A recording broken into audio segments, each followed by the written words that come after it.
definitely not funny. Actually, the least funny person I know. Hello everyone, welcome back to Definitely Not Funny. I am your host, Jackie Norris. I am coming to you live from the Vegas airport slot machines, and I was thinking, I was going to record this intro when I was home or in my hotel room or something, but I just figured, might as well make it a little bit more interactive and have you guys in the experience with me. Why I'm at the Vegas airport slot machines is because I was on a plane from Los Angeles to New York, and about 45 minutes in, I don't know, I was asleep. The right engine started backfiring and it broke.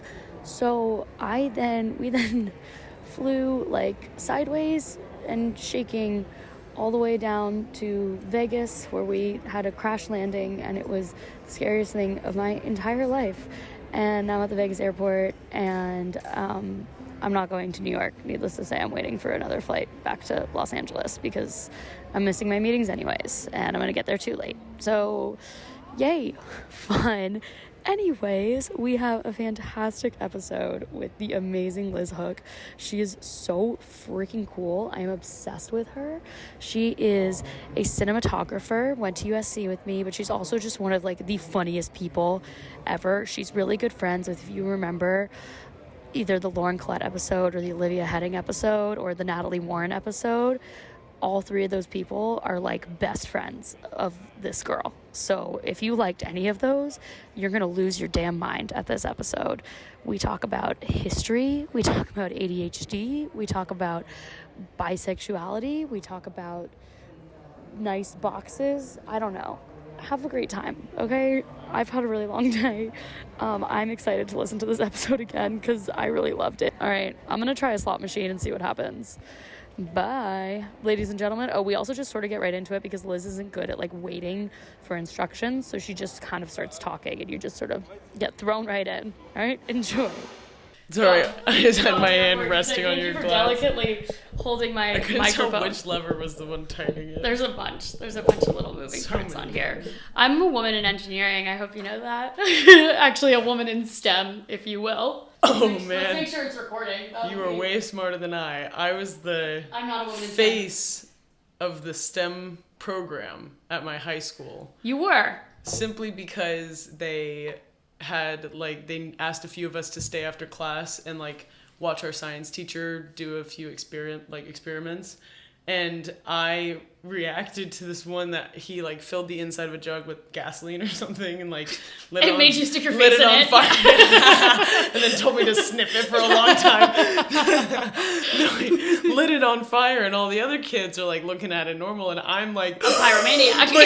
I looked so stunned. And so the photo they put on the front was of all of us looking at it. It's a black and white photo, and then only I am colored, and the fire is colored. So it's look how awe-inspiring the science program is. And I was never in the STEM program. Everyone in the whole school thought it was a hilarious joke. That of all, I literally if we're gonna be honest, the movie girl cheated was my way through physics and chemistry in high school. I swapped English homework with science homework with some girl in my class, and it worked brilliantly. I could read the books for both of Liz, us. can I just say, before doing this interview, I offered to interview Liz, and she's like, "What am I going to talk about, though?" I was like, "I don't think you're going to have an issue." Just start on a rant. I didn't even ask you a question. I'm so nervous. I'm just talking that. This is my main concern. I told you I'm not worried that you're not gonna have anything to talk about. You are a fucking talker. Okay, hi everyone. Welcome, Liz. Welcome to Definitely Not Funny. So excited to have you. So Liz and I went to USC together, but we didn't become kindred spirits until after USC. I remember this was my way. I just had a friend over. I just described it to her. She was like, "How do you know this girl?" I was like, well, we both went to USC together, and everyone's like, you guys will like each other, but we never knew each other, because and social situations, I was the girl who was running around talking to everyone, and Liz was the girl who was really high in the corner of someone's room. So if you came and talked to me, it was great. Exactly. I would not pursue But you're not you. approaching, and I'm not going anywhere near the weed room. So I'm Our paths. Stoner hippie over here in the corner. Exactly. But Liz is fantastic. You guys are gonna get to know all about her. She is a cinematographer, which was really cool. When I was prepping, I was like writing. I was gonna write like, oh, like you're working to be a cinematographer. You're trained to be a cinematographer. I'm like, no, you are a cinematographer. Like, yeah, it's crazy. It was crazy. I shot a feature, and like, I guess that means I am you one are now. Yeah, you fully are. Like, that's so cool to me. So we'll definitely get into that. Before we start, I need to know: do you really love sloths? I do really love sloths. Okay. Yes, they're not my favorite animal anymore, though. Okay, but you still love them. I still love them, yes. That's but when all I was that a kid, I matters. was like, oh my god, they're the greatest things that ever blessed the earth. But it's because they're so useless. Like, I felt like they needed a fan at the time. But now they have too many fans. Now everyone loves them. Everyone's yeah, like, I it's fucking love sloths. not cool for No. me anymore. No, I get that. I still don't think love it them, is. But you still love them, and that's what matters. It's her Instagram bio, or not, handle, sorry. So In the bio, I love sloths. Liz loves sloths. Bio, I love sloths. That's it. That's Please all you do get that. to know about Do me. that. Yeah, just change it. No information. That's fantastic. Film anything. That is so funny. And then have this pictures of, like, this conversation. girl. Yeah. Every time. Like, no, they're not actually my favorite. Pinned to the top. Like, sloths are actually my favorite animal. I'm actually a big fan of lizards and horses Well, now. that's actually one of my questions on here. But we'll get to that. My other thing, I don't know if I'm going to include this or not, but I just want to tell you, you follow my surf instructor on Instagram. I took my first surf lesson ever yesterday, and my instructor was so fucking hot. So obviously I looked him up afterwards, and it was like Liz Loves Sloths follows him. What's his name? Oh, yeah. One of those, like, random people that you, like, I think high school. Is he from LA? Nope. He's from Colorado. He's like 5 years older than us. Can you show me a photo? Yeah, he's so sexy. And you, like, bleep out names sometimes. I'm gonna bleep right? that. Yeah. No, I'm going to fully include this. Are you kidding me? Oh my god! Oh my god, yeah, no, I do know him. Oh my god, this is such a small world. I actually really want to do a photo shoot with him soon. Really? Can I come? Yeah, please. Please? I haven't told him yet, so cat's out of the bag now. But wow, this is a really cool way to loop in. I am right now, like, I'm a DP, a cinematographer, but at the same time, I'm a camera operator. So for some of my friends who are cinematographers as well. Can you explain a DP and a camera operator? Like, Yeah. what the hell are those? And So- right now you're speaking mumbo jumbo to me. DP means director of photography, Thank you. which is the cinematographer. And the cinematographer is in charge of all things camera and lighting in a film. So where every single light goes, how the camera moves, what type of things you need for the camera, like when you need to rig something to a car, it's anything that has to do with the camera and the lights is That the does sound like cinematographer's engineering. job. It's honestly, it's got a lot of, like, math that you wouldn't anticipate, which was a big disappointment for me, being not really a math girl. Like, it's You're like, a I thought lot this would of be numbers. pictures and colors. Yeah, like what? aperture, shutter, like all these things you have to remember the numbers for and know how to compensate. Like, stop. Oh man, it's a lot more math than I was ready to sign up for. But cinematographer is in charge of 3 departments that make the image of the film, which is camera, grip, and electric. So electric is all the lights, camera is all things camera, and then grip is all things manipulating light or rigging things. So, like, if you're rigging a camera to a car, that the rig on the car is the grip department, but then the camera puts the camera on, and then the grips will make a rig to put a light here on top of the car, and then the electricians put the light there. Like, Jesus. they're all working together, but in the end, it really is one of the it's probably the biggest department on set is the cinematographer's department, because simply from sheer size, like, you have the most people working under you, because to get anything done quickly, you gotta have like a ton of people. Jesus. So that's what the cinematographer does. And then in the camera department, there's the camera operator, and the camera operator kind of works directly between the cinematographer and the director, because in the end it is the director's film. So if the director says, I want the camera to move this way, like, you're listening to him more than the DP. cinematographer. Yeah, so it's kind of it's a dick measuring contest in a big way, you know, like, it's kind of like, and that's the biggest thing as a DP, is knowing when to shut the fuck up, honestly, like, and knowing when to be like, this is not my film. Like, I've been hired to shoot this person's film, and, like, you can give all the reasons why your shot is a great idea, but if the director wants it a different way, you're doing it that way, and you need to be gracious about it. You need to be calm about it if you ever want to be hired again. So, camera operator. Well, I'm gonna give an aside really quickly. You guys can probably imagine how fucking stressful it was for me setting up the cameras and the lighting for us to record this. Like, Given I knew how much she good. knew. And Liz is like, oh yeah, no, that looks like it's a good side light or something. And I'm like, fuck, I don't know. I'm just keeping my blinds open. Yeah, no, lots of natural light, mixed color temperatures. We love it. Like, I don't know what's going on. Okay, wait, continue. But camera operating is the physical operation of the camera, like how it moves, and that's my favorite thing about. Cool. So that guy, your surf instructor, circling back, I'm very ADD, but we're getting back. We're getting back. Surf instructor, he was the actor in the most recent film I operated on, and it was the first film I did camera operating on wheels, which is a lot of techie terms, but it's a remote head, which means we had this rig that was mounted to the ceiling of the car, and it has a camera mounted onto it like this, and it can spin in a full 360. To film inside the car? Yeah, and so it was a sex scene. It's a couple having sex in the back of the car. Shut up! I want to watch and this. It's with him. He is so hot. So okay. So, but the whole point of it was, I'm operating on wheels, which is this like rig, like way over there, nowhere near the car, and I have a monitor. But you can still see. And I'm in charge of what's happening, like with the camera. So you can still see. I can see everything.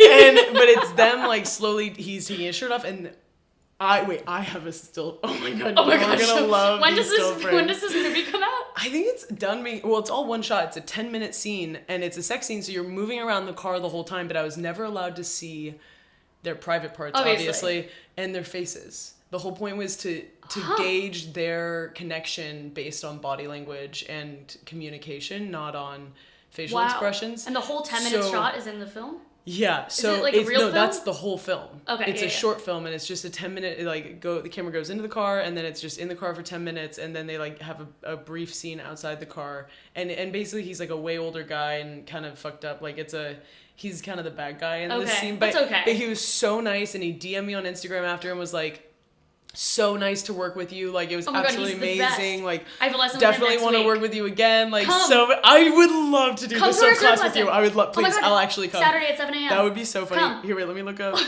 Literally show up. I won't even tell him. I'll just be like, my friend is coming, and then please, it'll be the best this surprise. Bitch watch me have sex for 10 minutes. Wait, these are the stills. Okay, wait. Liz, I know. Liz, look at Liz, that. Liz. It's stunning. Liz. But that's what I was doing for 10 minutes. We did this take 12 times. Oh my god. I did this 12 times in a row where I'm operating the camera to go like scanning them up. That's like over 2 hours worth. I was basically the Were you like non-binary gaze on both of them. Like, you know what I mean? Like, I wasn't female or male. I was just like sexy. It's like both of them are getting some attention up in this. And like, I totally like, the director was female and the DP was male. Oh my god. So the DP kept wanting me to shoot the her girl? Shoulder, you know, like get really close to her shoulder, get her hair going down her shoulder, get like her bra strap type of thing, and then and the director was on the other side of me and kept being like chest, you know, like look at him. So I kept kind of doing this move where I'd like dip down to his chest and then up to her shoulder and then like back down to his chest and then up to the shoulder, you know. But wow, small world. That guy, he's so nice. He was so super great. hot. I loved him. He was so excited. He's like, you guys can do it. Come on, you got this. He's like, yeah, you stood up. That was sick. Like, that was so cool. He's like so excited. I'm like, I literally love you. Oh, he mentioned his girlfriend, which was such a bummer. That's what I want to shoot him and his girlfriend because she is stunning. Yeah, when he followed me and I saw that, I was like, oh my fucking god! Of course, I gotta shoot both of you. Your girlfriend is beautiful. Yeah, exactly. Oh my goodness, yeah. So, I mean, definitely like I think he's wouldn't have been my type anyways. Like actors are I'm super not like, and not judging them. Like I feel like I work with actors so much. Like, yeah, you don't need to bring I just that don't want to home. sign up for that shit. You know, like you have never know and what if you do get really involved with an actor and then like I'm working on sets all the time and they're maybe jealous of the actors I'm working with if they're of better quality, and same with me if they're working with DPs that are more successful than I am or whatever, like it's, you know, as much as you try not to be annoying about it, like don't you're gonna bring work be. home. Yeah. And then sex scenes on screen, like I truly believe if it's that convincing, you're at least a little bit actually into it. See, but that doesn't bother me. Yeah. Man. Is that weird? Maybe I I'm a wouldn't. possessive bitch. I have no idea. It wouldn't bother me. No, I think I'm the oddball. I'm sort of like, all right, that's your job, and at least I get to watch it. For Friends, I love it. Like, I love having actor friends. Oh my god. Yeah. But dating someone who's I don't know. No, I don't think I'd mind. Oh, then I'll start making a list for Oh my god, Jackie. please do. Yeah, start with Fun him. actor Yeah. friend. Yeah. We'll keep track. See if him and his lady exactly. break up. Just keep track of that. No, I'm kidding. I want you to stay with maybe I'll tell him to listen to it. She really is so beautiful, though. She's Yeah, no, stunning. they are a hot I saw at couple. first he's like mentioned he had a girlfriend, and then I looked him up on Instagram and I saw his girlfriend and I was like, okay, that's fine. I'll let it slide. I'm not gonna fuck this girl. Like over. whatever. She's actually like really, really pretty. And they seem like really intensely happy. Exactly. So like Unreal. whatever. We'll let it slide. Okay, I'll definitely crash your surf session. I'm not- 100%. I'm not joking. That'd be. I think he would. I think he would be excited about it. He'd be so Like, excited. He it was so like giggly and goofy. It was some big dick energy I had going on that I believe set. that. Here, wait. Let me just really quick show you a video of the actual wheels, just so you comprehend like why it's so weird that I do this. There's no way to show these people on the podcast, and I'm so sorry. That's okay. You'll have to look up You can go like the Google it. gimbal. No way. So it's like Oh my gosh, she's like spinning little wheels. that's me. Yeah. Yeah. That's I'm telling the people that you. Oh. No, You looked at me when you said I was like. You're like, that's me. She That's is me. me. That's me, Jackie. I'm spinning the wheels. No, Be proud of me. that is not how I expected it to go. Wait, Yeah. that's really interesting. It's very strange. Okay. But So you did Yeah. explain my first question. my son- way too much detail. No, but there was a fun anecdote. Like that was excellent. That Gotta have it. could not have gone better. A great small world moment. Small world moment. So fantastic, so wonderful. So when did you know that you wanted to be a cinematographer? It actually was a very specific moment. So my dad. Because that's niche. It is. So I wanted to be a photographer. When I was a kid, I wanted to be like Annie Leibovitz. Like I wanted to do amazing portraiture and, see big actors and big stars and be cool and whatever. And my dad works in the entertainment industry. He's a talent agent. And I grew up going to premieres all the time. And so I wanted to be in that world 100%. I was like, premieres are so fun. I love dressing up. Like, I love meeting famous people. Like, we're in LA. I just, like, Exactly. straight up the This vain is fun. part of it. Yeah. Yeah. Growing up in that, it was really fun because it was something to brag about all the time. Like, I met all the people I had crushes on, and, like, I would tell my So dad cool. the actors I was dying to meet. And, like, if he had a client working on one of those films, like, You could we'd make go it visit happen. the set or we'd, So I was exposed really quick, like, early, but the only part of my dad's job I paid attention to was how glitzy and glammy and fun it was. I never really asked him as a kid what he did. What is a talent agent? Yeah. And he's a below-the-line talent agent, which means no actors, no screenwriters, no directors. He only does, like, producers, stunt coordinators, production designers, costume designers.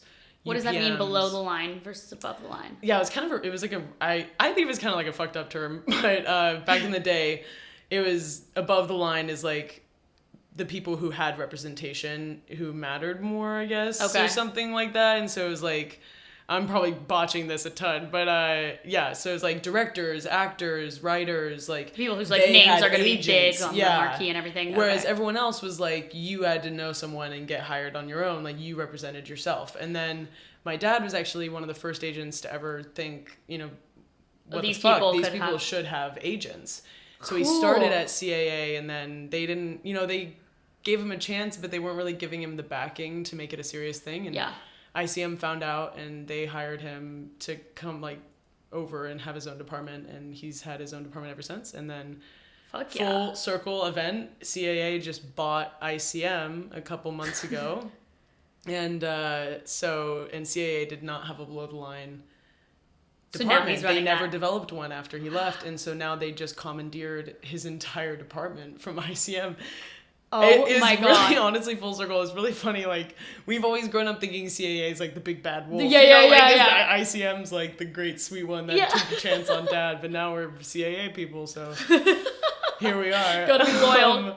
But yeah, so my dad was in the industry, but I never knew he represented cinematographers, so I never really fully knew what they were. Yeah. But we went to I went to a film class in high school, my sophomore year, and we had a class one day about cinematography, and he had us watch the opening scene of The Dark Knight, and then asked us, what do you notice about it? Like, look at the framing, the lighting, the movement, like what can you tell is happening?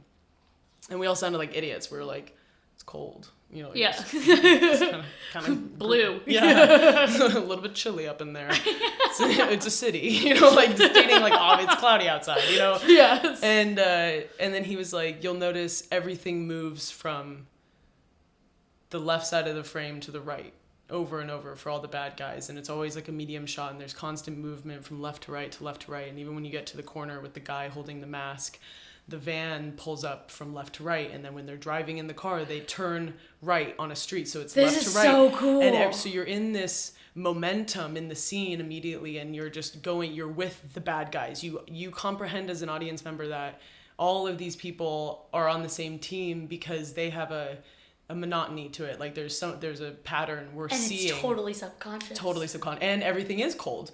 That was right. Like everything was very chilly. Everything was very blue tones, very, you know, that type of sphere. And then when they get into the bank, it's the first time the movement goes right to left. And so they move in right to left, and the bankment, and they pass by an orange light. It's the first time we're seeing like a warm tone source, and they move past. And so you as an audience member subconsciously immediately kind of, your feelings have changed. Like, where are we now? This is new. Something new is about to happen.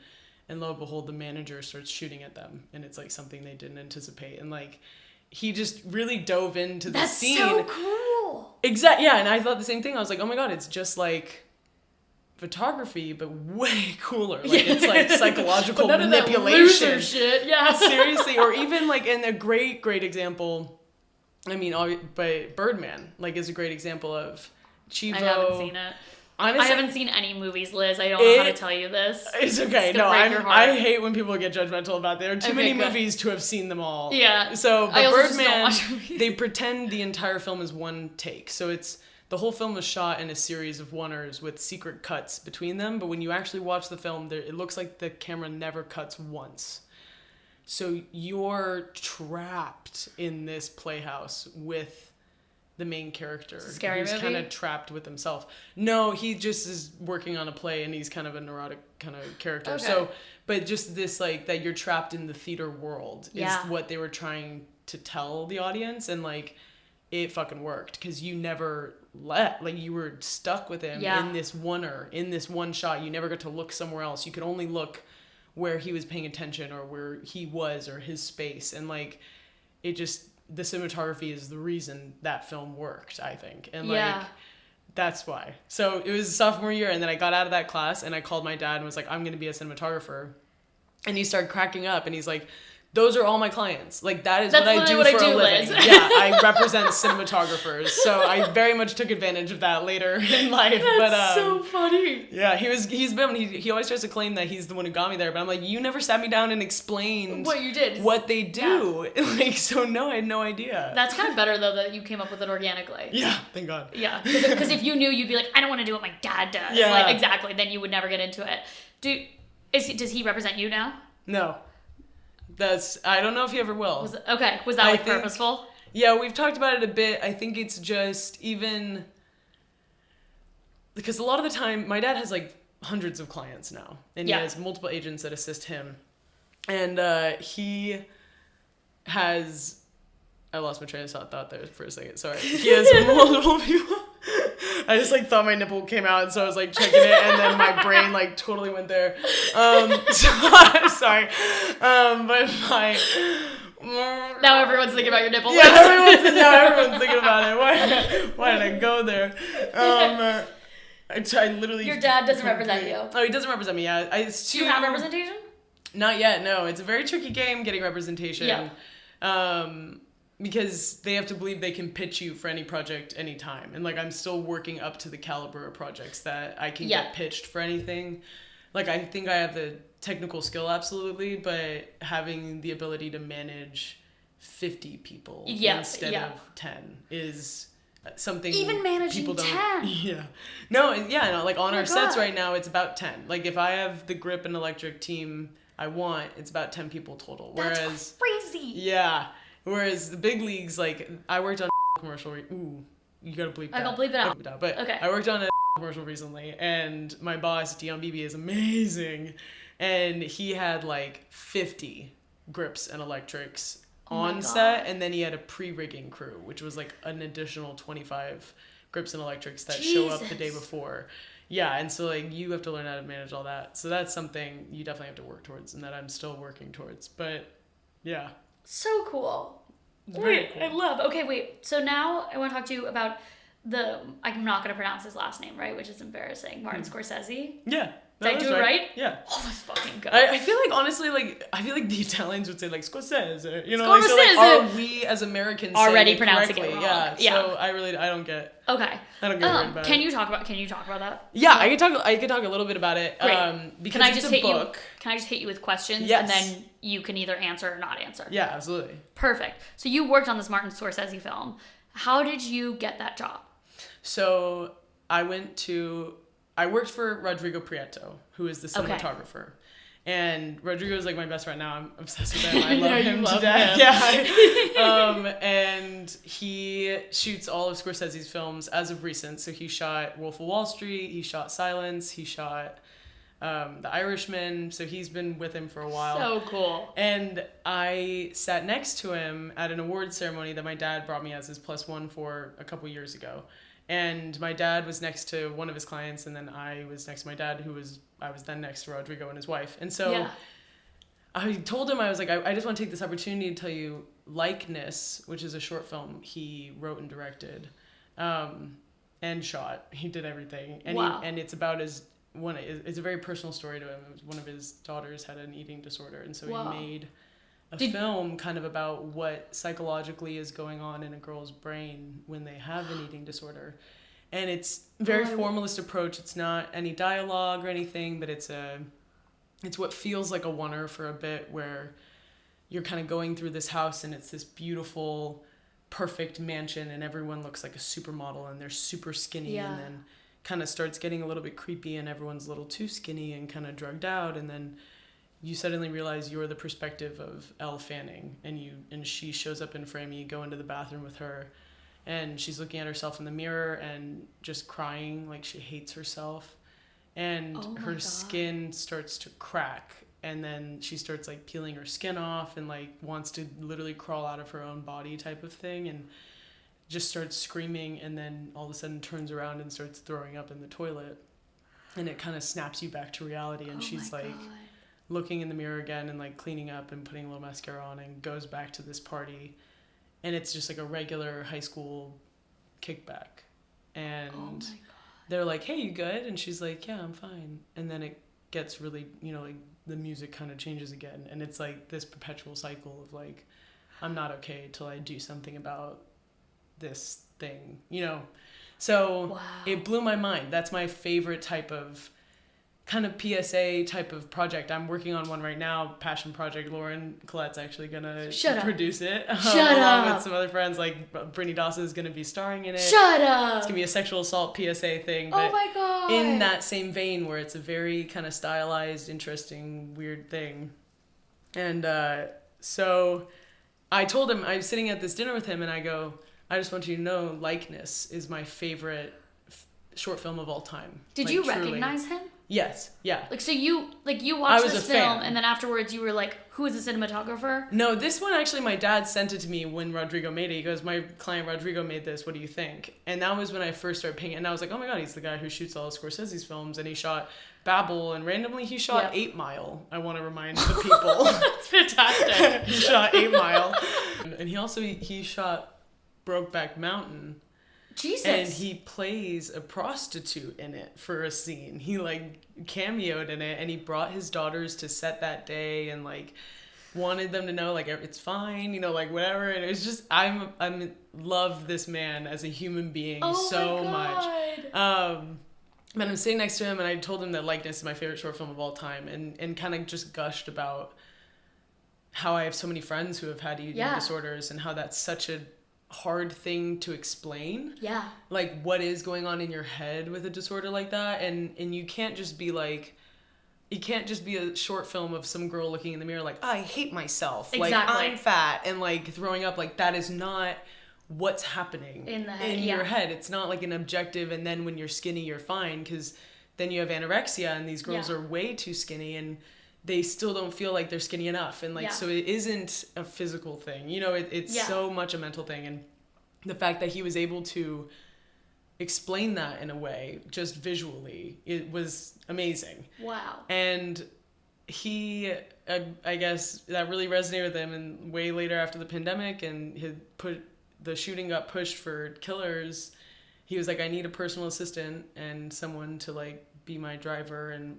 you know, do all my stuff for me and be on set with me for Killers. It's 6 months in Oklahoma. Would Elizabeth want to do it? Like, I know she wants to be a cinematographer, and, like, I was really impressed with her. So it's kind of a twofer where, like, yes, I was at that dinner because of my dad, and Rodrigo is my dad's client, so it was only possible because of my dad. But in the end, it was really because of me, because he was so thrown back that I wasn't like, I love your Scorsese films, like, you're amazing, because that's what everyone compliments him on. Like, and he loves when people bring up Amores Perros or, like, Babel, or, you know, like, films he did way long ago. I'm like, okay. But, I'm so like, that's how my I brain's got just like Jordan Belfort, and, like, that's all I can come up with. You just know that Rodrigo was there for all those scenes in Wolf of Wall Street. Oh my god, the Margot Robbie. Just knowing that, like, it was so funny. Even, he had a really funny story about how they had to pick the butts for that scene where Leo does cocaine out of someone's ass. Like, they were like, seriously, Rodrigo, like, which ass, like, looks the best? Like, on it wasn't camera. and, like, and it sounds like kind of a dirty old thing, and he said he felt so awkward about it, but, like, there was really a butt that would look better in you the know, lighting, like, and everything. Because it's a close-up, like, so he had to, like, you know, and he's like, I felt, you know, I had $2, like, you know, whatever. I was cracking up, and I was like, honestly though, like, someone had to do it, you know, and, like, I think the better it was him. He's like the most loving, kind, just father figure type of guy. He's nice to everyone, like, the least creepy. So it was great working for him for 6 months. And I drove him to and from set every day. Didn't you get tired sometimes, though, when he would have to drive you? Oh, one time. I was really falling asleep at the wheel on the way back, and I was like, Rodrigo, I'm so sorry, but, like, we're either gonna have to take a nap or like, you're gonna have to drive. Yeah. It was because he was, like, telling me a story, and I was legitimately, like, zoning out, and I was like, Rodrigo, I'm so sorry. Please don't fire me. No, my job is to drive. How are they gonna find someone else in the middle of Oklahoma? I lived in Bartlesville. Oh my god. My horse was in Nowata, and then we worked in Pawhuska. So, can you give a little background on, like, the book, the film, whatever? There's basically this book that Martin Scorsese is turning into a film. Yeah, so it's Killers of the Flower Moon is a true story. It's about the start of the FBI, and I didn't realize that. Yeah, it's very cool. It's essentially the United States government in the early 1900s was like, or late 1800s. They go, you know what? Like, we want Kansas, and so y'all Osage Indians can just fuck right off, and we're gonna push you into Oklahoma. And you can just fucking live there because we can't figure out the agriculture in North Oklahoma at all. Like, the American government, they were like, we can't grow anything here. We don't know why. So we'll just push the Indians there and take their land and then sign, like, an egregious amount of deals that say, we'll never do this again to you. It's yours for good. Do they blah, do blah, it again? blah. No. So they signed all that stuff. And then, like, a couple years later, they find the biggest oil deposit in the history of North America right in the center of the Osage Reservation. The new one in Oklahoma. My God. So they find the biggest oil deposit in the history of North America, and they suddenly become millionaires, the Osage Indians. And this is when the KKK is starting in America, and, like, all these things are happening, and suddenly you arrive in Oklahoma and the Osage are millionaires and the white man is, like, begging for scraps in this society. And so or in the white man's eyes, the white man was fine. But the fact that the Osage were more wealthy really pissed the white man off at this time in history. So this guy named William Hale, orchestrates this long shot plan of getting all these white men to slowly marry Osage women, because Osage women had pretty good rights familially and like getting land and things. So if they married Osage women, they could gain the rights to their land, though, because in the eyes of America, the man is in charge. So it was, and so it was a complicated thing. And so, but then slowly they have, they're marrying them all off, and this one guy, Ernest Burkhart, marries a woman named Molly, and she's an Osage woman, and she owns quite a bit of property, and he is slowly trying to kill her, and he and all these men are slowly killing off everyone in her family. Oh, would they kill off their wives? Because they just want to take the land rights back. Yeah, that's the only way they could get the land rights back, because the government could no longer take it away from them. Shit. Yeah, and because they were the father of Osage children. It was still considered Osage land. Holy shit. Yeah, so it's this is really a crazy story. Fucked up. Why do people not talk about this? I know. When I read the script, I was like, what? And then went back and went through the book, and it was just crazy. And oh my God. And so the reason it started the FBI, though, is the Osage kept going to DC and saying, yo, what the fuck? People are being murdered. This is not normal. They invented frayed lights at the time, is what they called them, which was just stringing lights, like Christmas lights, basically, outside your house, so people couldn't get karate chopped to their death at night. Oh my God. They were so scared. The murders were so rampant in the Osage Reservation at this time in history. And so, so they send out an agent, and he's investigating, and they just kind of he was a person from the government. They didn't really know what to call him. They didn't know what to call him. And then after he solved the situation, and it definitely. Then they started the FBI. They realized they needed a place where this type of stuff gets addressed in America. Wow. Yeah. That's so it's very cool. Fucking crazy. And I'm in a scene. Are you really? I am. I can't talk about what the scene is. And I can't wait to see it. But and I don't know if it's gonna end up in the film, unfortunately. Okay. When you think, because apparently it's gonna, they always cut a lot of stuff out. Yeah. So, but if it is in the film, I'll let you know. You'll but be I in it. did get dressed up in 1915's garb. Did you look cute? Oh no, I looked awful. They put me in this heinous pixie cut wig and this sun hat, and I looked like a church goer for sure, because I have so many tattoos on my wrist and hands that did they cover them? They had to give me gloves. So I had gloves. I looked gnarly. I looked Prairie Girl AF. Definitely not that fuckable, in the outfit they put me in, but that's fine. It was either playing that type of girl, or they had a prostitute hooker scene that I could have done. You would have been good at that. But me and my boss agreed it would have been very distracting in an all-male, basically, camera department to then dress as a prostitute one day on set. It was just it's kind of funny, because 1920s prostitutes dress we do a now. Freshman girl going to a frat party. A little slip dress is it. Yeah. So it's not as much it's scandalous, but more just the idea, I guess, was a little too wild. That is so funny.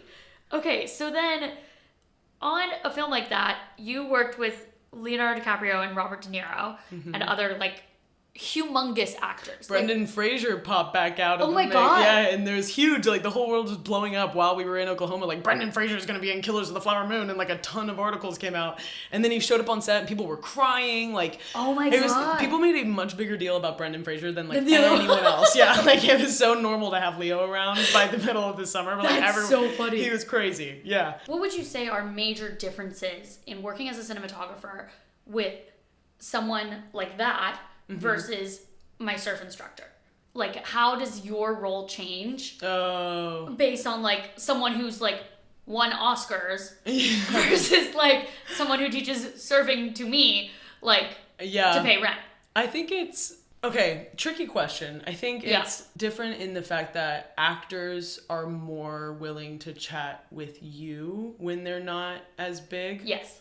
So I think in general, I do not initiate conversations with actors, whether I'm the DP or what, unless it's about what I'm speaking about. If I have a camera right here and their hand is kind of right in front of it, I'll briefly give them a note, please keep your hand down during the scene, whatever. But I try to keep it very, like, my relationship with them is simply giving a camera note if needed. But if they come and speak with me, you know, I'll totally chat with them. Yeah. But I make it 100% on their terms because I never know what's going on in an actor's head. And, like, you don't know. There are some actors who need to be distracted and they want to talk to a bunch of people because they get too stressed out about the lines and what they're about to do. So they kind of need to be bubbly and chat and whatever. But then there are some actors who need to shut the fuck up and, like, be in their own space and they don't want anyone to talk to them, but they're a little too polite to, like, tell you to fuck off. Yeah, exactly. So I think just respecting their boundaries and, like, it's not going to be good film if they're not doing their best. And so, and kind of a professional courtesy too. Like, I think sometimes I've had experiences, especially with male actors, unfortunately, in the past where they get a little too comfortable, you know, and you quickly have to, like, draw a boundary or say something kind of blunt and, you know, say, you know, kind of be like, absolutely not, in a way. Yeah. And then it makes it kind of an awkward tension on set and whatever. So to avoid that from happening anymore, I simply do not speak to actors unless they speak to me. And if they speak to me, sometimes I end up friends with some of the actors, but I just try to respect their things. So I met because he totally came up to me between setups and was chatted with me for like 20 minutes because he had nothing to do, and like their next scene had like a couple lines, you know, like he wasn't tripping about the next thing. So in that case, like, I got to know him and I followed him on Instagram, you know, that was great. But, for the most part that doesn't change. The difference is, like, on bigger films, like, Leo will not come up and chat with you. Yeah, like, that makes sense. The one day that he did with me. Are you over 25? I just turned 25, so I'm out of. Oh, you're out. I'm too old for him now, actually. I'm about to be 25. And his girlfriend visited set a bunch too. She's stunning. She was still 24. Yeah, you're right. Her frontal lobes weren't combined yet. That's the qualification, apparently. No, but really, I'm not even trying to shit on Leo. Like, that stuff is fucking hilarious right now, for sure. Can we keep that in? Yeah, no, absolutely. Okay. But he, like, is amazing. Like, I thought he was gonna be a douchebag, and he is not. He is so professional. He is so on his game. He loves acting. He's so committed to what he's doing. He shows up. He does his job. He leaves. He doesn't bother anyone. Like, I was shocked at his not shocked at his professionalism, that sounds whack, but, like, I don't know, I just assumed he'd be an asshole, and he totally wasn't. Yeah. So, because he's the props type for of that. person who could get away with being an asshole. Totally could get away with he's an icon. Exactly. Yeah. He could literally be the biggest asshole in the world, wouldn't matter. Yeah, and he also has hella prosthetics, if you look at any of the still frames that are out yet in this film, so he wasn't, like, a sexy Leo on set. Like, he had jowls and, like, shit going on with his ears, like, but super professional, super cool, but yeah. Can I ask which one was he? He's Ernest. Which is Ernest, the FBI agent? No, the one who's the bad guy. Everyone. Yeah, the FBI agent is Jesse Plemons. Again, all this is on IMDb. Yes, so you can look it all up, and it's all in the book. I just did poor research. Yes. No. I'm saying that for the people. No. And I'm saying for the people. I am not giving away anything that is the unknown. No, exactly. Oh my gosh. Okay, it's so coming out at Cannes next year. So 2023 May is when Killers comes out. I'm hoping. Oh I told my dad, I was like, I really want to go if he can get a ticket. But I don't know how that works, but that'll be so cool. That's so exciting, Liz. I'm jazzed. You're gonna be like, I worked on that film. Yeah. Like, shit. Seriously. That's so cool. Okay, so then what was it like kind of switching gears, but not really, still talking about this film. What was it like living in the middle of the country away from your friends for however many months you were gone? And, it was lovely. Sorry. Oh my god. I learned a lot about myself. I think that's gonna be your promo. What was it like living in the middle of the country away from your friends? It was lovely. It seriously was.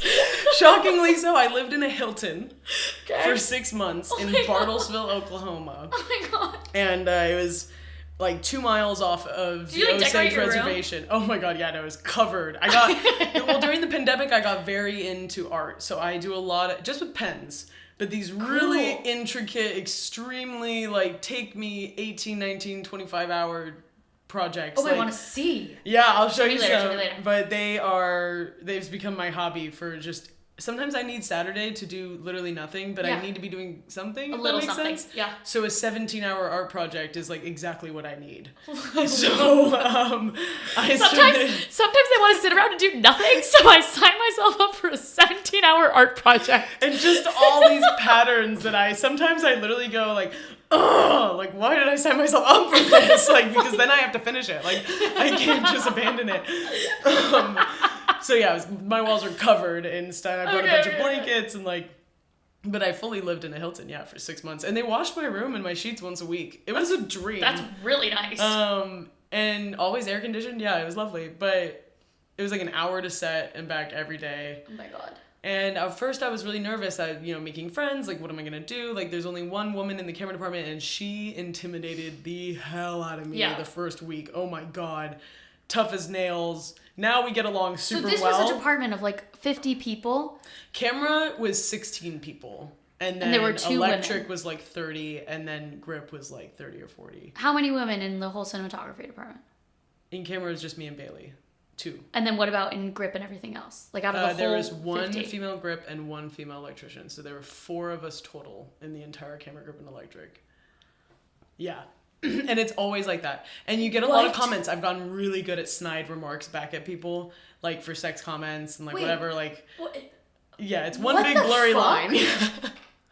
No, it's a slow, like there are a lot more women joining now because it's like, people want to hire women. It's a hot time to have a vagina, I think. And I like super in right now. It's funny. It's like you're not trying to make it about sex at all, but like the fact that I have a vagina is a big deal for some of these sets. So, oh my God. There aren't that many. Yeah, it was me, Nancy, Christina Fig, and Bailey. All bitchin'. We were a power team. I believe that. We loved it. But I cannot believe. And honestly, that it's still one day they said that, and Rodrigo started laughing, and we look over and we're like, what? And he goes, it's just so crazy. I look at this scene. I always give him a little bit of, he's from Mexico, and this is like, this is the accent that I give. But he goes, look at this scene. Like, everyone is a man except for the 2 of you. And like, we look around, and it was really quite the moment. Like, all the extras in that scene were men. So it was like, quite literally, like 200 men in camera, and then like the camera team was getting the camera ready and Rodrigo was right there, so it was just me and Bailey, like within eyesight of like hundreds of people. We were the only 2 women like in, and it was a weird moment, and I looked at him and I'm like, welcome to every day. Like, this is what it's like every day. Like, you're noticing in this moment because there aren't like a few other females sprinkled in, but like this is what it feels like every day. Yeah, it's a lot.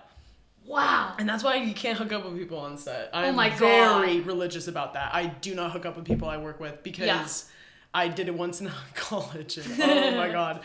It's actually fine. Me and that guy are totally friends now, but like, it is not the case a lot of the time. And I've seen it go really bad on sets, and people think it's like what happens in Vegas stays in Vegas, but honestly, it's just a lot of heartbreak and like broken marriages. So it's very sad.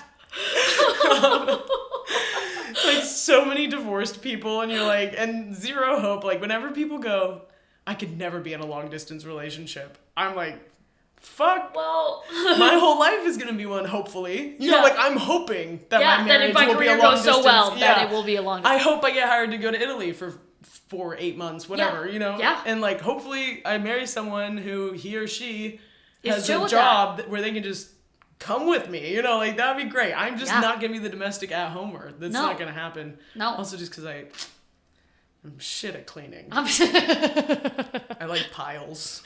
Piles are It's a very ADD thing. Piles, boxes. Oh my God, boxes. Whenever you get a good box.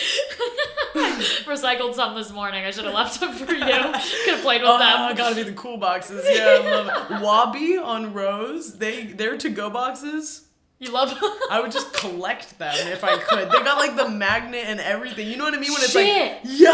it's like like one of those ones that like folds up and like and it goes and snaps back in with the magnet. So good. That's fancy. Okay, wait. So then, and you stay busy from. We have to wrap this up. We're going for a really long time. So many more. I didn't even talk about really quickly. I do want to say when I was in Oklahoma, the reason I loved it so much. Yes. The film was amazing. Learned a lot. Rodrigo was a dream, and then I had another boss who was quite tough. He was a military guy. He told me yelled about a him. lot. Yeah, and I learned a lot. I toughened up a lot. I don't cry anymore. I know exactly what to say back to someone when they kind of disrespect me a bit. But if I'm working for them, how do you talk back and not get fired? You know, like Yeah. I learned a lot about that. And so I feel a lot more mature, a lot stronger, a lot more prepared. I don't get offended as easily as most people now. And so that was really great. But the reason it was my favorite time is because I had a horse and I leased her for 6 months. It was $300 a month to have this horse completely excellent. to myself. And I learned how to like gallop bareback and like did barrels and did all this rodeo stuff and like was constantly trying to just ride all the time. So me having Dolly, my horse, was like life-changing, and it made it so that I realized I need a ranch one day. Like I need to make enough money to have a ranch because it's the most freeing thing in the world. Yeah. So yeah, that was my Oklahoma experience. Wait, I love that. Do Yeah. you think you'll see her again? I hope Go so. She's visit gonna be a Dolly. mom soon. They're getting her pregnant right now, and they update me on her, the owners. Oh my god. So they're getting her pregnant right now, and in the spring, hopefully, Have she'll a have a baby? little baby. Yeah. Oh my god. I'm That's so excited really, really for her. cute. What would you say was like some of the biggest differences between Oklahoma and LA that you noticed? Not huge differences, simply because the whole crew in Oklahoma Was all in from LA. LA. That's so yeah. true, yeah. Except for they had a big percentage of the people working on set. Every department had to have someone of Osage descent. Cool. So like our second AC, or not our second, yes, our B camera second AC, Benedict, was Osage, and like we had, and he actually got named. He had his naming ceremony while we were there, which was really cool. Oh my and like we God. went to an Alonska, like that aspect, like I felt like I made a lot of Osage friends, and that was really cool. And like kind of being able to go to Osage cookouts and like, you know, even little things, like at one point people kept calling them Indians, and I was like, are you guys not offended by that? And they're like, honestly, we're just offended that it's such a big fucking deal. Like, call us Indians, dear God. Yeah. Like, you've been doing it for so many years, and now it's like super offensive. Yeah. And like when we call each other Indians, now it's like a bad word for some reason, you know. And like, and the difference is a lot of the hookup culture. When you're working on location like that in the middle of nowhere, like there were a lot of people hooking up, and then a lot of breakups, and a lot of other people hooking up, and just That's lots great of drama. to keep yourself out of that. It's great to, I love keeping myself out of it, but I also love being right in the middle of it. Yeah, in the yeah, way yeah. of like knowing about it. Like Yeah. I loved the gossip, but I definitely didn't want to hook up with anyone. Yeah. There was one guy I totally had a crush. Okay, there was a girl I had a crush on all summer, but she broke Mustangs at my ranch, and I'd hung out with her every weekend. Wait, I love So that. fun. I love that. But when she was part of set?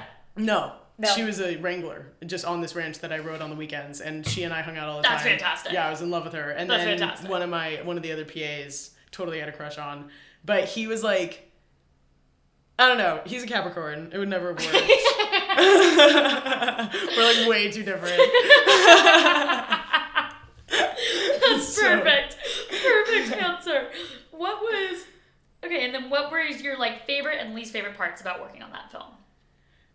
My favorite is my least favorite, which was like the heckling and like this certain boss. He would literally be like, I was sitting and eating a sandwich, and then like the moment we wrapped a scene and it was time to move on, like the very moment that it was said, where I would have the moment to like put my sandwich away and go help my other boss. We'll just call him Boss X. I'm not trying to like trash talk his name right Yeah. now, but if you really sleuth enough, you can figure it out. But he goes, how about you come help when you're done being fucking useless? Oh my God. In front of everyone on set. And I'm just like, so the first 2 months, honestly, he'd say some shit like that or just humiliate me on purpose. And a lot of it was in the walkie, which is really abusive, honestly. Like, it was verbal abuse in the walkie where it was like, you know, like Oh we my had one of God. our people we were going across the field and we were speed walking because it's lumpy, and if you run, you fucking trip on your face, and we have Yeah.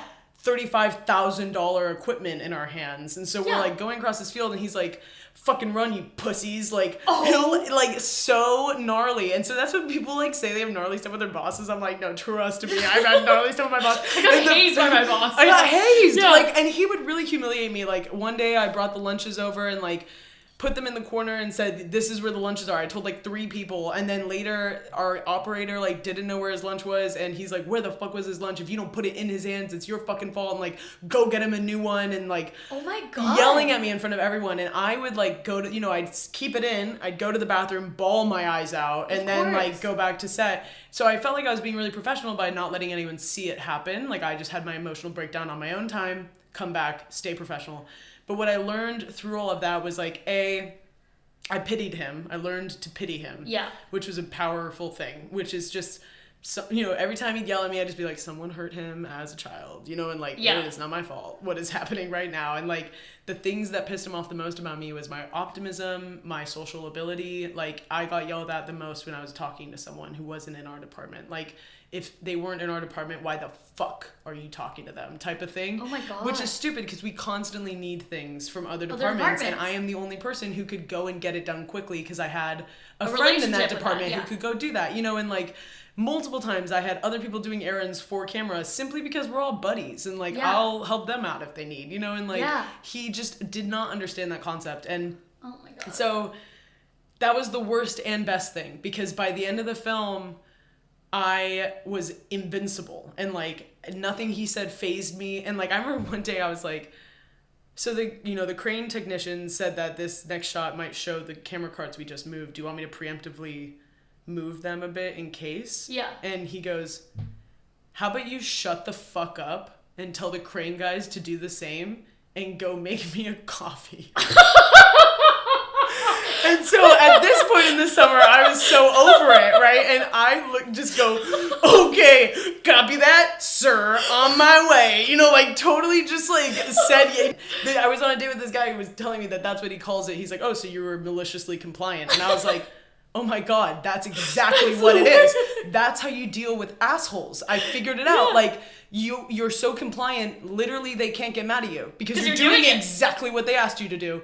But you say it in a way that's calling them out, and so I was like, okay, like, saluted him, like, copy that, sir, like, gonna go make your fucking coffee, like, and then, like, when I made him sandwiches, I cut them into fourths just to piss him off, but, like, he had me making him a PB&J, like, what do you expect?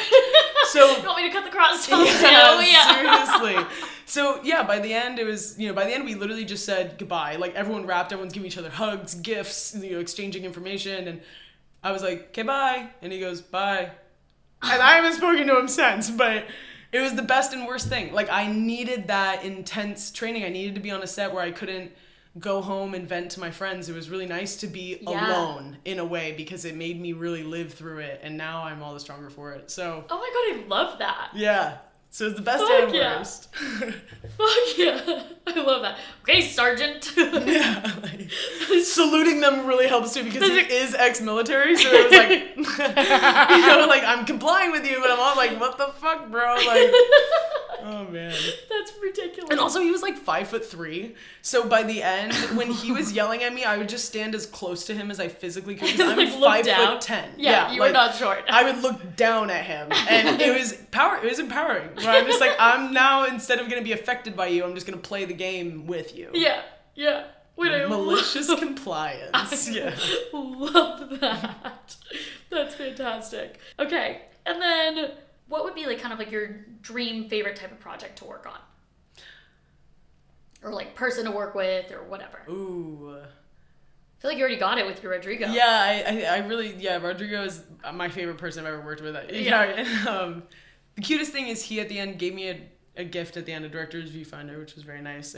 But he said, I'm excited for you to DP now. Like, in the best of ways, we aren't going to work together again because you're a DP now. And so I'm not going to work for Rodrigo again, which was really beautiful. Like, I had this amazing experience with him. And we're truly, like, friends, like, buddies. Yeah.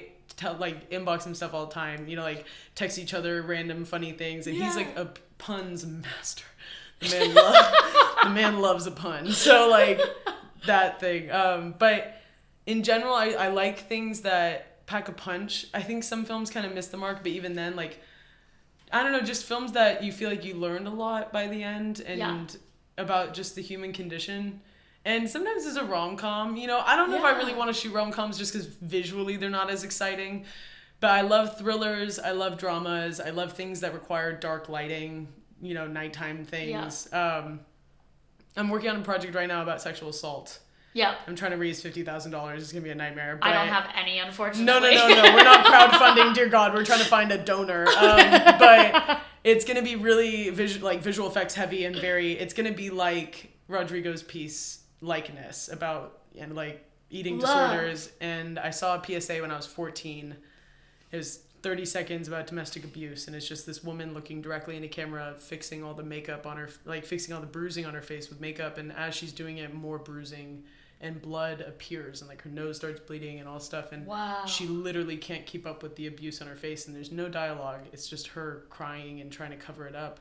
And then at the very end, someone comes into the house off screen, like in another room, and she goes and like turns around, and then it just cuts to black and says domestic abuse hotline. And it was one of the most impactful pieces I've ever seen in my life. And so this piece I'm doing right now, or trying to do, is going to be like that. It's very, very dark, very like, this is what it feels like. Like this is what shock or horror or shame or whatever, like making the audience experience it for a second, no matter how uncomfortable it is.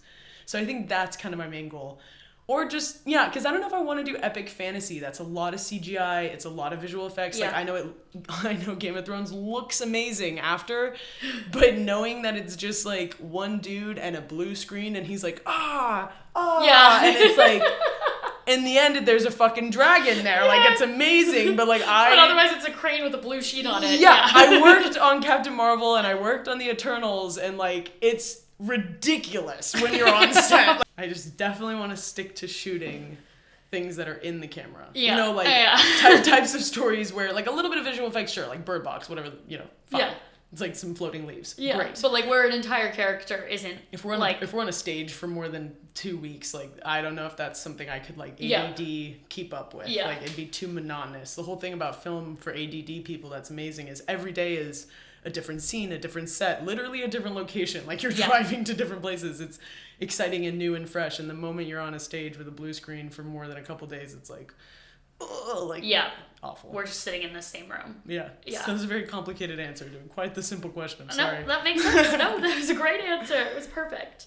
Okay, I have 2 more questions. Okay. 1, why do you like reptiles so much?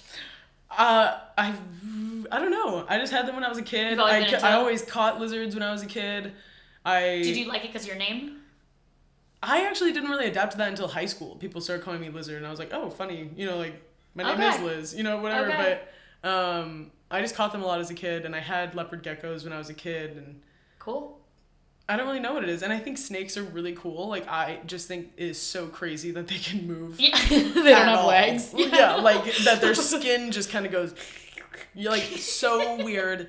And they're so, I don't know, like, I've never had a scary experience with a snake. So as a kid, I always thought it was so cool to, like, hold one. For my 21st birthday, I had a reptile wrangler come to my house. This. I remember seeing pictures, we were friends then, but I remember seeing pictures from it and being like, who had the reptile? I'm like, oh, that girl. It was just like a blue-tongued lizard and like a boa constrictor. It's like all really hot girls, like really hot college sorority girls taking pictures with like just these snakes. Fucking reptiles. Yeah. It's someone's fantasy. It was awesome. Yeah, yours. It was my fantasy, yeah. No, so it's just a weird thing. I just really like reptiles, yeah.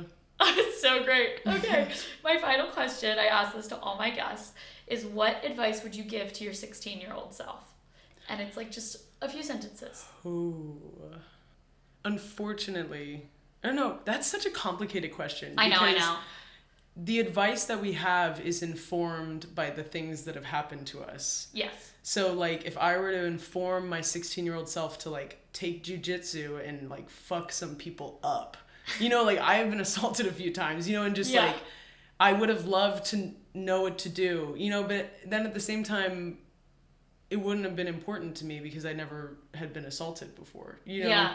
So it's an interesting, I think, like, that aspect maybe, but honestly, for my 16-year-old self, I'd probably have a big speech about it's okay to be in a Christian family and be gay. I think that's a huge one. Like, I love that. I didn't come out as bisexual until college. And, like, in my family, that's a huge deal. Yeah. And, like, my dad's a little more woke about it, but my mom is very traditional. And mostly in the way that she genuinely is concerned for my soul. And it really hurts. That's really hard. Yeah, it's even harder almost. Like, it's not just her being narrow-minded. Like, she is so concerned for the status of my soul in the afterlife because I like women. So, and she, we just don't really talk about it that much. And she loves me. I never got kicked out of the house, or like, they never got mad at me, or like, it was just, it's like she's concerned for your safety. It broke her heart when I came out. And so I think, and I was old enough in college. I came out during the pandemic to them, but my first kiss was with a girl when I was 9. So, and I like buried that deep because I was in this Christian family and I really thought I was fucked because of it. So like I was waiting till marriage, I felt like my whole life I was kind of compensating for the fact that I kissed a girl so young. And like finally in college you're with people, girlfriend, our female friends who everyone's getting drunk and like making out with each other.